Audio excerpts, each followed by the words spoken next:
Class 10th का हिंदी का original question paper लेकर के आ गए हैं 17 फरवरी, यानी यहाँ पे देख सकते हैं फर्स्ट सिटिंग वाले सब हिंदी का ओरिजिनल पेपर लेकर के आ गए हैं। फर्स्ट सिटिंग वाले सब जितने भी स्टूडेंट हैं फटाफट से इस वीडियो को कंप्लीट कर लीजिए। अगर आप चाहते हैं 100 में 100 नंबर लाने के लिए तो इस वीडियो को पूरा कंप्लीट कर लेना, क्योंकि यहीं से आपको ऑब्जेक्टिव टोटल पूछा जाएगा। फर्स्ट सिटिंग वाले सब यहाँ पे देख सकते हैं प्रश्न पुस्तिका सेट कोड F वाला क्वेश्चन पेपर है। ये हिंदी का ओरिजिनल क्वेश्चन पेपर 17 फरवरी के लिए इंपॉर्टेंट है मेरे डियर साथियों।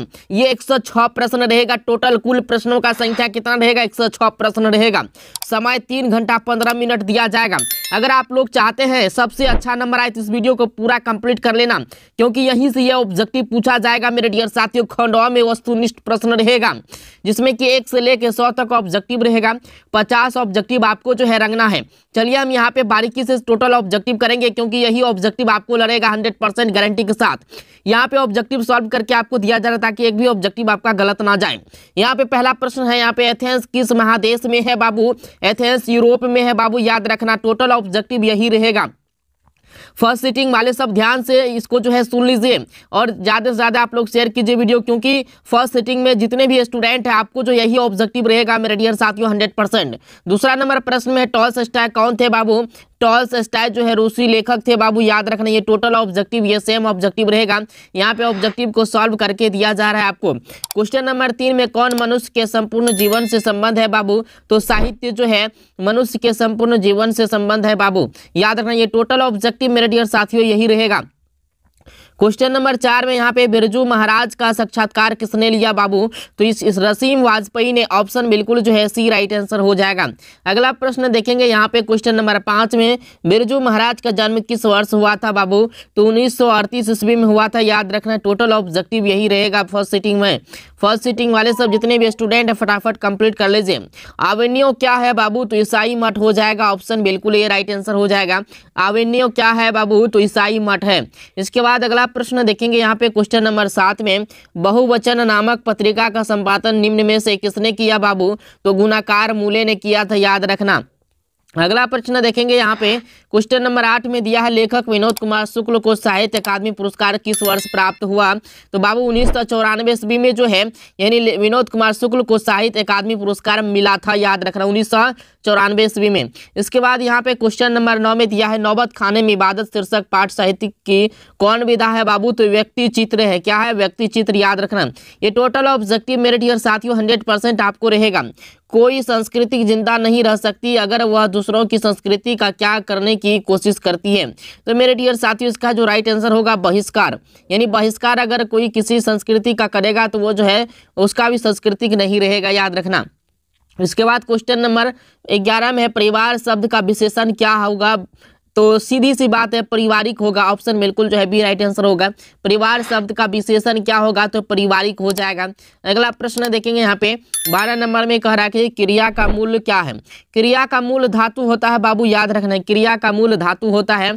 इसके बाद क्वेश्चन नंबर 13 में है यहाँ पे शिवम आ रहा होगा किस काल का उदाहरण है बाबू? तो भविष्यत काल का। ऑप्शन बिल्कुल सी राइट आंसर हो जाएगा।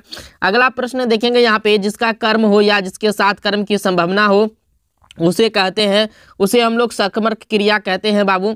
इसके बाद यहाँ पे जो है 15 नंबर में क्या खाया किस क्रिया का उदाहरण है? यानी किसी को हम कह दें क्या खाया किस क्रिया का उदाहरण है? तो सकर्मक क्रिया का उदाहरण है बाबू, याद रखना। ये टोटल ऑब्जेक्टिव मेरे डियर साथियों 100% आप लोगों को पूछा जाएगा। इसके बाद यहाँ पे 16 नंबर में है भीमराव अम्बेडकर के चिंतन एवं रचनात्मक प्रेरक व्यक्ति कौन थे? इनमें से सभी, क्योंकि बुद्ध भी थे, कबीर भी थे, ज्योतिबा फुले भी थे, क्योंकि इन तीनों से बहुत ज़्यादा इंस्पायर होते थे। इनमें से सभी हो जाएगा। ऑप्शन डी राइट आंसर हो जाएगा। इसके बाद यहाँ पे 17 नंबर में हु आर सुधराज किनकी रचना है? तो भीमराव अम्बेडकर की है मेरे डियर साथियों, याद रखना। इसके बाद यहाँ पे 18 नंबर में है लेखक नलिनी विलोचन शर्मा की माता का नाम क्या था? तो रत्नावती शर्मा था। नाम क्या नाम था? लेखक नलिनी विलोचन शर्मा के जो माता जी हैं उनका नाम रत्नावती शर्मा है, याद रखना। इसके बाद यहाँ पे सेन साहब की लड़कियाँ कैसी हैं बाबू? तो सुशील है, याद रखना। ये टोटल ऑब्जेक्टिव रहेगा, याद रखना। ये टोटल ऑब्जेक्टिव यही रहेगा मेरे डियर साथियों। मदन किसका बेटा था बाबू? गिरधर का बेटा था। मदन किसका बेटा था बाबू? गिरधर का। इसके बाद यहाँ पे जो है 21 नंबर में, जिस वाक्य में एक क्रिया होती है और एक कर्ता होता है उसे कौन वाक्य कहते हैं बाबू? उसे हम लोग सरल वाक्य कहते हैं। कौन वाक्य? सरल वाक्य, याद रखना। इसके बाद यहाँ पे जो है निम्नलिखित में से शुद्ध वाक्य कौन है? किसी आदमी को भेज दो। ऑप्शन बिल्कुल जो है ए राइट उत्तर हो जाएगा। अगला प्रश्न देखेंगे यहाँ पे, इच्छा शब्द का पर्यायवाची क्या है बाबू? तो अभिलाषा हो जाएगा। ऑप्शन बिल्कुल बी राइट आंसर हो जाएगा। इसके बाद यहाँ पे देख सकते हैं 24 नंबर में, आधुनिक शब्द का विलोम क्या है बाबू? तो प्राचीन हो जाएगा। आधुनिक का जो है विलोम होगा तो प्राचीन हो जाएगा। इसके बाद यहाँ पे जो है 25 नंबर में, स्वेद से उत्पन्न होने वाला के लिए एक शब्द क्या होगा बाबू? तो स्वेदज हो जाएगा। ऑप्शन बिल्कुल डी राइट आंसर हो जाएगा। इसके बाद यहाँ पे दिया गया है 26 नंबर में, अपना किया पाना मुहावरे का अर्थ क्या है बाबू? तो कर्म का फल भोगना। ऑप्शन बिल्कुल ए राइट आंसर होगा। इसके बाद यहाँ पे 27 नंबर में, विधवा शब्द का विलोम क्या है? तो सधवा हो जाएगा बाबू। ये टोटल ऑब्जेक्टिव आपको सेम रहेगा। चलिए, इसके बाद यहाँ पे रात शब्द का पर्यायवाची क्या है बाबू? तो रजनी हो जाएगा। रात का पर्यायवाची रजनी होता है बाबू, याद रखना। इसके बाद यहाँ पे 29 नंबर में है, बिना अंकुश का के लिए एक शब्द क्या है? तो निरकुश हो जाएगा बाबू, याद रखना। डी राइट आंसर होगा। इसके बाद यहाँ पे है, फूंक फूंक कर पैर रखना मुहावरे का अर्थ क्या है?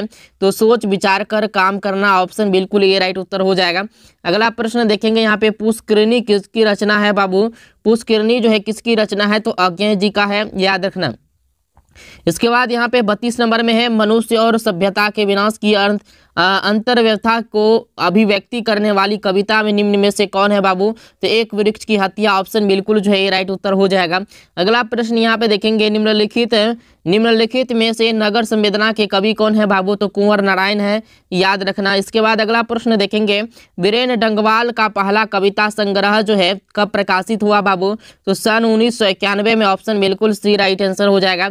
ये टोटल ऑब्जेक्टिव यही रहेगा मेरे डियर साथियों, जो यहाँ पे रटेगा वो एग्जाम में लूटेगा। अक्षर ज्ञान शीर्षक कविता कहाँ से ली गई है बाबू? तो कवि ने कहा। ऑप्शन बिल्कुल जो है यहाँ पे कवि ने कहा से। ऑप्शन बिल्कुल जो है डी राइट आंसर हो जाएगा। इसके बाद यहाँ पे 36 में दिया गया है, कर नदियां मैदान बंगाल के बुलाएंगे मैं आऊंगा, यह पंक्ति किस शीर्षक कविता की है बाबू? तो लौट कर आऊंगा। फिर ऑप्शन बिल्कुल ए राइट उत्तर होगा।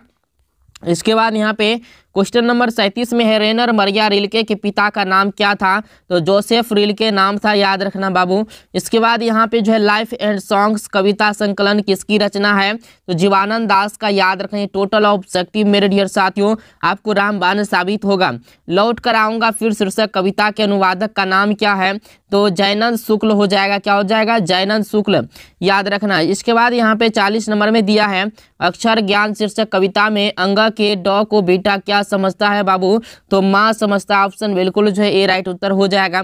अगला प्रश्न देखेंगे 41 नंबर में, वर्णों के उच्चारण समूह को क्या कहते हैं बाबू? तो वर्णमाला कहते हैं। ऑप्शन ए राइट उत्तर होगा। इसके बाद यहाँ पे जो है, भ का उच्चारण स्थान क्या है? तो भ देखिए ओष्ठ से बोला जाता है। भ बोलने में दोनों ओठ जो है सट जाता है। इसके बाद यहाँ पे जो है, लौ कौन व्यंजन है बाबू? तो अंतःस्थ व्यंजन है। लौ जो है अंतःस्थ व्यंजन है बाबू, याद रखना। इसके बाद यहाँ पे 44 नंबर में है, किसकी अंतिम ध्वनि स्वर होती है? तो युग्मक की। ऑप्शन बिल्कुल बी राइट आंसर हो जाएगा। अगला प्रश्न देखेंगे यहाँ पे, महाशय शब्द का संधि विच्छेद क्या है बाबू? तो महाजोर आसे हो जाएगा। क्या हो जाएगा? महाजोर आसे। ऑप्शन बिल्कुल ये राइट आंसर होगा। इसके बाद यहाँ पे एक मात्रिक उच्चारण को क्या कहते हैं बाबू? तो हर्षव कहते हैं। ऑप्शन बिल्कुल बी राइट आंसर होगा।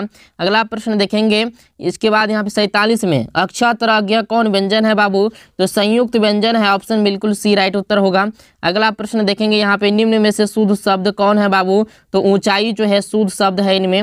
इसके बाद अगला प्रश्न देखेंगे यहाँ पे 49 नंबर में, निम्नलिखित विराम चिन्हों में विस्मयादि बोधक चिन्ह कौन है बाबू? तो विस्मयादि बोधक चिन्ह जो है बाबू इसमें से ये, ठीक है, याद रखना। इसके बाद यहाँ पे जो है 50 नंबर में, जिन संज्ञाओं से एक ही प्रकार की वस्तुओं अथवा व्यक्तियों का बोध हो उन्हें क्या कहते हैं बाबू? उन्हें हम लोग जो है जातिवाचक संज्ञा कहते हैं, याद रखना। ये टोटल ऑब्जेक्टिव रामबाण साबित होगा मेरे डियर साथियों। इसके बाद यहाँ पे है, गुरु नानक का जन्मस्थान नानकाना साहब अब कहाँ है? तो ये पाकिस्तान में। ऑप्शन बिल्कुल बी राइट आंसर हो जाएगा। आप लोगों को बता देना चाहते हैं, ये टोटल ऑब्जेक्टिव को रट के जाना। फर्स्ट सीटिंग वाले सब ध्यान से सुन लीजिए, एकदम रातों रात आप लोग जो है एकदम तैयारी कर लीजिए, क्योंकि ऐसा मौका फिर नहीं मिलेगा। रसखान किस राजवंश में उत्पन्न हुए थे बाबू? तो इसका हो जाएगा खिलजी राजवंश में। आप लोगों को बता देना चाहते हैं 52 ऑब्जेक्टिव जो करवाए हैं, टोटल ऑब्जेक्टिव आप लोगों को रामबाण साबित होगा और सब्जेक्टिव भी डालेंगे। तो आप लोग जो चैनल को सब्सक्राइब नहीं किए तो सब्सक्राइब करके रखिए, यहाँ पे जो आपको बहुत सारा हेल्प होगा।